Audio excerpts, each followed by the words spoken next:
Hi everyone. I want to talk a little about light emission. This is our first topic that's going to delve into quantum mechanics a little bit.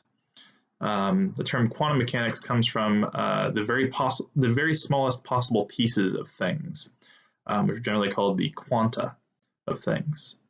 We've already met the quantum of electric charge, the smallest possible piece of electric charge, which is the charge that either an electron or a proton has. And we'll be talking a little bit about the smallest possible piece of light here, which is the photon. Also at the very core of quantum mechanics is probability. We'll be talking about the sort of probability aspect of this sort of core part of our world in a little bit. And quantum mechanics tends to have effects specifically at very small scales, but those small scale effects can have large scale repercussions that can affect our day-to-day. So to start talking about light emission, we have to go back to the structure of the atom. So as we know, an atom has the nucleus at the very center, the positively charged nucleus, which is right here at the center. And surrounding that positively charged nucleus are electrons. And those electrons don't actually orbit the nucleus. This is kind of a common misconception. But they are around the nucleus. And specifically, they're effectively around the nucleus at very specific possible distances. They can't be just any distance away. Instead, they're organized into these shells, where there can be these certain distances away from the nucleus. And electrons that live in these different shells have different potential energies. If an electron is farther away from the nucleus, it has a higher potential energy, because if that electron were to stop and fall directly into the nucleus, it would do more work as it fell. In just the same way that if you lift a pen up really high and then drop it, it'll do a whole lot of work as it falls. Whereas if you lift the pen up much less high and then drop it, it'll do much less work. So electrons in shells that are farther away from the nucleus have a higher potential energy, whereas electrons that are closer in, that are in closer shells, have lower potential energy. And a reasonably good analogy for this is a bowling ball on a ramp. If your bowling ball is on a ramp sort of lower down, closer to the ground, like this, that has a lower potential energy. It'll do less work if it rolls down that hill or that ramp. But if you move the bowling ball up to a higher place on the ramp, like this, it has a higher potential energy. So this is a pretty good analogy for electrons in shells in an atom, but not a perfect one. The reason why this is not a perfect analogy is that with a bowling ball on a ramp, you can bring it up to any height. Right? You can raise the bowling ball up to this lower part over here, or to somewhere in the middle over here, or to this higher part over here. You can lift up really to any height. But electrons can only be in these very specific shells. They can't be anywhere in between. And so a better analogy for electrons in an atom surrounding a nucleus in these shells is a bowling ball on a set of uneven stairs. So if your electron is in a closer in shell, it's like a bowling ball sitting on a lower stair, like this. If your electron is in a farther away shell at a higher potential energy, it's like a bowling ball on a higher stair, like this. So this bowling ball can have higher potential energy or lower potential energy, but only these very specific values of potential energy. It can't be anywhere in between these stairs and be stable. So the way that light emission works in atoms has to do with electrons not staying in their original shell. So if something bumps into an atom, if a ray of light, for example, hits an atom, or if a free electron hits an atom, or if something else happens to that atom, one of the electrons can be bumped up from a closer in shell at a lower potential energy to a farther away shell at a higher potential energy. It can go from a lower stair, like this, to a higher stair, like this. This is called excitation. And when an electron is up at a higher energy level, at a higher stair like this, say that an atom is excited. The atom is very excited that one of its atoms, or excuse me, that one of its electrons has gone up to this higher energy level. Unfortunately, this excitation with this electron at a higher energy level is not stable. It's not permanent. It won't stay that way. And so usually almost immediately, that electron will fall back down from this higher stair up here, back down to the lower stair down here.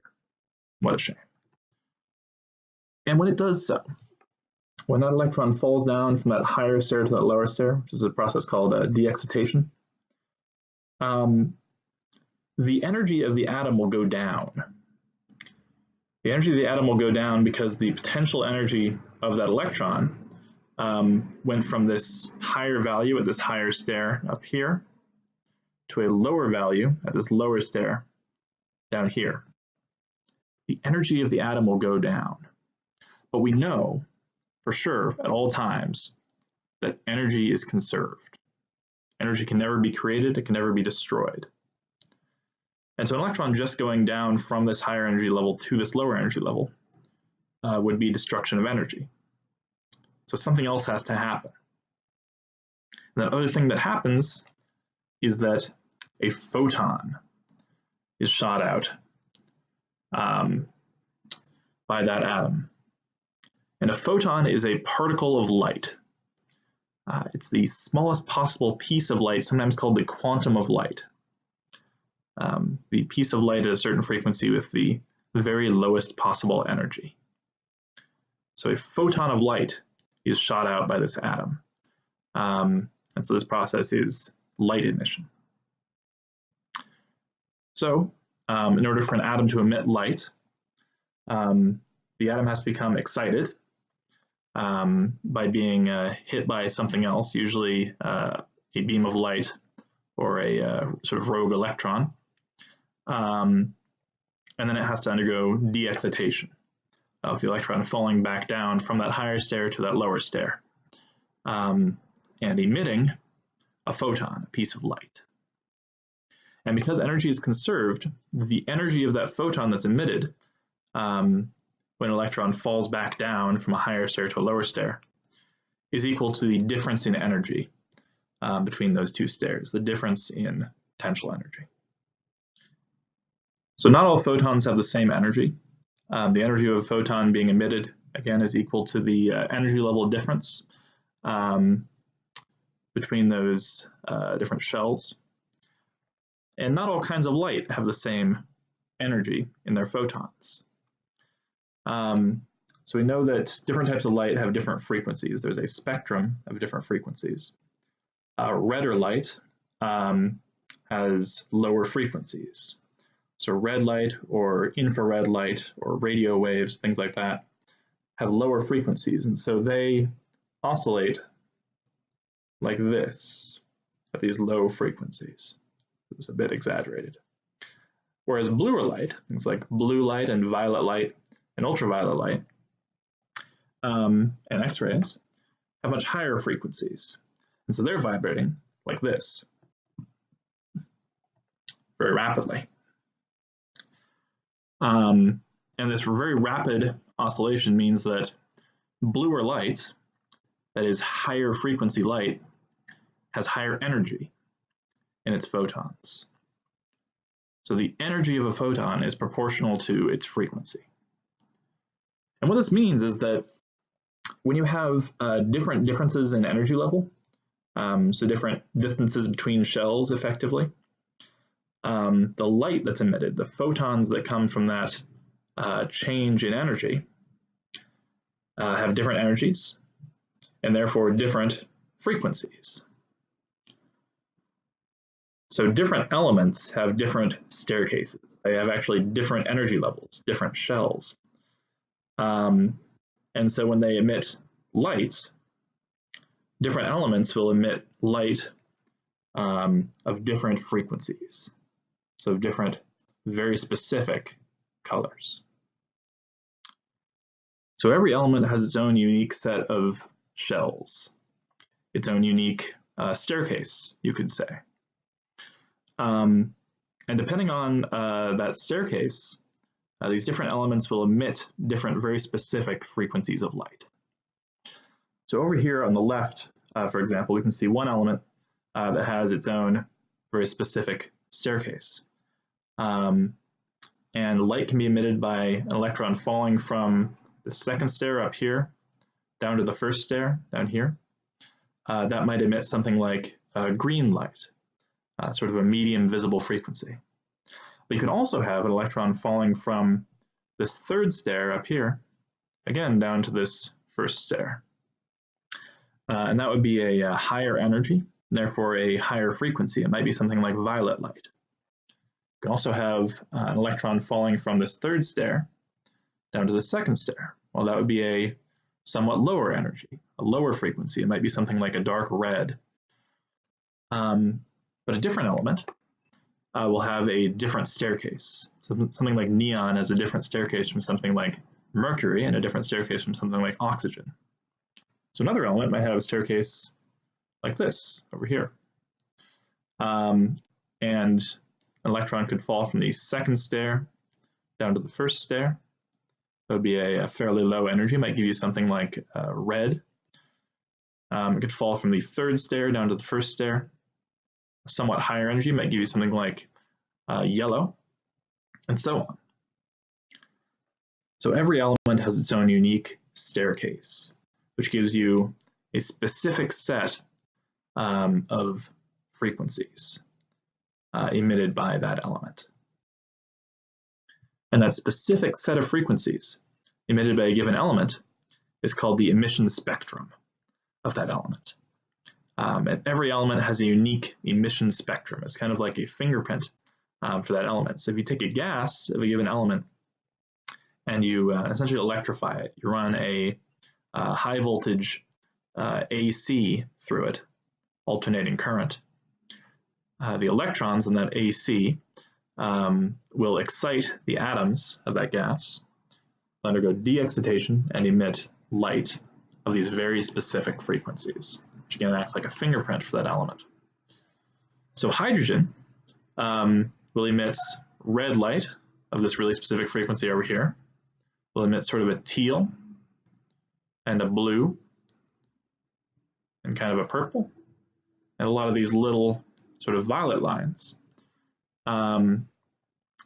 These very specific frequencies that are unique to hydrogen. Sodium will just emit these yellow lines over here. Neon has a whole lot of low frequency sort of reds and oranges and yellows that it emits that act as sort of the fingerprint for neon. So all neon gas will emit these frequencies and only these frequencies. And then mercury has sort of a set of a couple of yellows here, a little bit of green, some blue, etc., which act as a fingerprint for mercury gas. If you shine white light through a gas of a certain element, when you look out the other end, you'll find that you have mostly white light, except that a couple of very specific frequencies are missing. So in the case of hydrogen, you'll get mostly white light, but one of these sort of red frequencies will be missing. One of these kind of teal frequencies will be missing. These blue frequencies will be missing, etc. That's because the gas absorbs those frequencies just the same as it emits those frequencies. So an absorption spectrum is essentially the opposite of an emission spectrum. And an absorption spectrum can be used to actually identify which elements are in something like a star or a distant nebula. You can look at that distant star or nebula and find which lines are missing from its light spectrum, and use that to identify which elements make it up. So as an example, here's the absorption spectrum of the sun. The sun gives us mostly white light covering the entire visible spectrum, but it's also got a couple of missing lines. And each of those missing lines can be associated with a certain element. So this missing line over here, for example, is associated with iron. So is this one. There's sort of a whole set of them that are associated with iron, and that means that there's some iron in the sun. There's a set of lines associated with hydrogen that we've sort of already seen that are missing in the spectrum of the sun, which means that there's some hydrogen in the sun. And actually, when astronomers first looked at the sun, they found a couple of missing lines they didn't expect, they had never seen before. They'd really never seen this set of missing lines, and they asked, what the heck is that? And it was a new element that hadn't been seen on Earth before. And this element was helium. And so because it was first discovered in the sun, in the absorption spectrum of the sun, it was named after the Greek sun god Helios. Hence, helium was first discovered in the sun. We can also use the spectra, the plural of spectrum, of different celestial objects, different things in space, to find out how they're moving relative to us. So we talked about the Doppler effect a little bit a while ago. Well, we can look up into space and see that some of these lines, some of what are called spectral lines in different space objects, are not exactly where we think they should be. They're shifted a little bit over, either to a higher frequency or to a lower frequency. If we see these lines shifted to a higher frequency, that means that the object that emitted those things, that emitted that light, is coming toward us. The Doppler effect is making the light that it emits a higher frequency. If those lines are shifted to a lower frequency, we know that the object is moving away from us. And what we end up seeing when we look out into the universe is that nearly every object is actually moving away from us due to the expansion of the universe. And we can actually measure how fast the universe is expanding based on how much these lines are shifted in their frequency. Neon signs make use of excitation and de-excitation in order to emit light and glow like they do. The term neon sign is a little bit of a misnomer, actually. Neon signs are gas lamps that make use of actually various different gases. So red gas lamps like this are actually neon. Neon has this spectrum that includes a whole lot of these sort of reds, these very low frequency lines. But additionally, includes just a couple of greens in there. But it's a little enough green that our eye still interprets this as being red. So all the red parts of quote-unquote neon signs are actually neon. But the blue parts, so blue quote-unquote neon signs, are actually mercury gas lamps. They make use of a very, very thin mercury gas, not enough to hurt you in any way. You probably don't want to directly inhale it if you break one, but it's not enough to hurt you. And mercury gas has an emission spectrum with, again, some greens in there and some reds, but a whole lot of blue. And so you get this very bright blue from a neon gas lamp. So in a mercury sign, in a quote-unquote neon sign, the blue parts are all actually mercury gas lamps. I want to talk a little bit about fluorescence, which is actually used quite a lot in our day-to-day life, and also which leads to some pretty cool rave parties.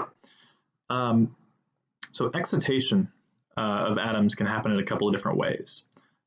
In a gas lamp tube, a very high voltage AC, alternating current, is used, and the electrons from that AC hit an atom and cause the electrons in the atom to go up to a higher energy level, to go to a different shell. In incandescence, like in an incandescent light bulb, thermal vibrations are actually responsible for bringing electrons up from a lower to a higher energy level for causing this excitation. But electrons in atoms can also be hit by light of various different frequencies that brings them up to a higher energy level. And so an absorbed photon, an absorbed piece of light, will bring an electron up from a lower to a higher energy level and add its energy to that electron. So many materials will actually emit visible light when they're hit with invisible light, specifically with ultraviolet light. And this effect is called fluorescence. So ultraviolet light has very high frequency, higher frequency than any visible light, which means that photons of ultraviolet light have very high energy. And so if ultraviolet light hits an atom, it can bring an electron in that atom from a lower energy level up several steps to a much higher energy level. So it can skip some steps and not just bring it up one step, but multiple steps. Once again, this state is sort of unstable. And so almost immediately, that electron up at the higher energy level will fall back down to a lower energy level, but it won't necessarily fall all the way back down at once. It might fall down by one stair at a time. And when it does, when it falls from this very high energy to this somewhat lower energy, it'll emit a lower energy photon, and therefore a lower frequency photon than the ultraviolet light that put it up there in the first place. And that might be something like green light, for example. The electron will then fall down again back to its original position, and it'll again emit a lower frequency photon, some lower frequency light. It could be something like orange. So in fluorescence, when an atom is hit by ultraviolet light, or sometimes rather high frequency violet light, it's excited by several levels, and as an electron falls down individual steps, it can emit visible light.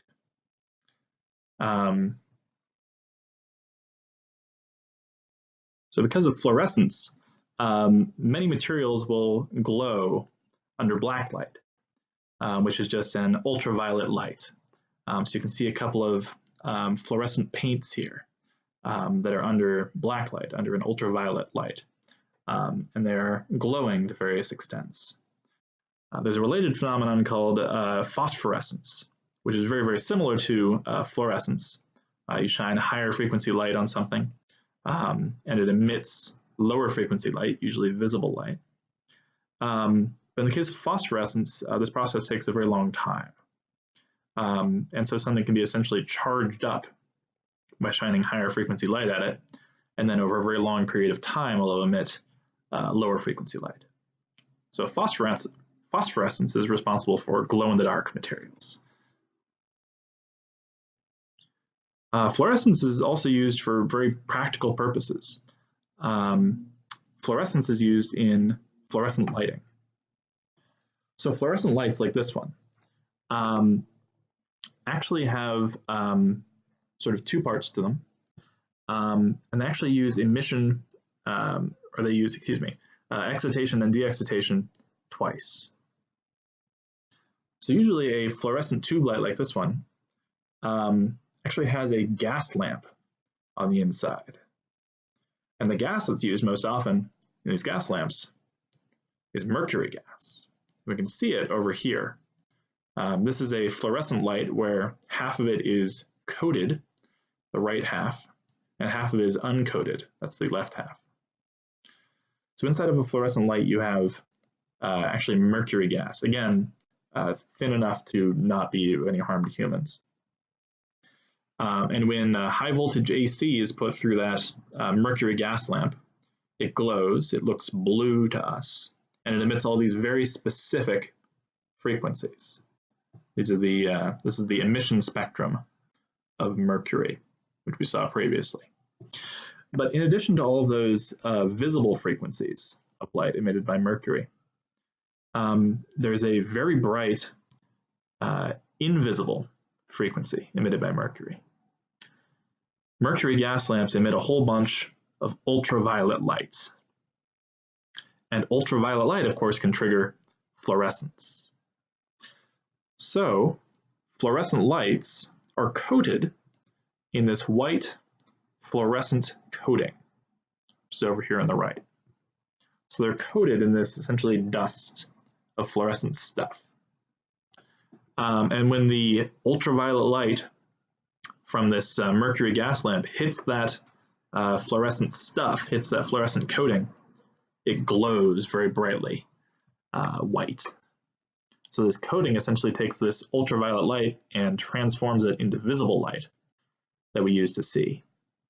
And so a lot of modern lighting is fluorescent light using these mercury gas lamps coated with this fluorescent coating.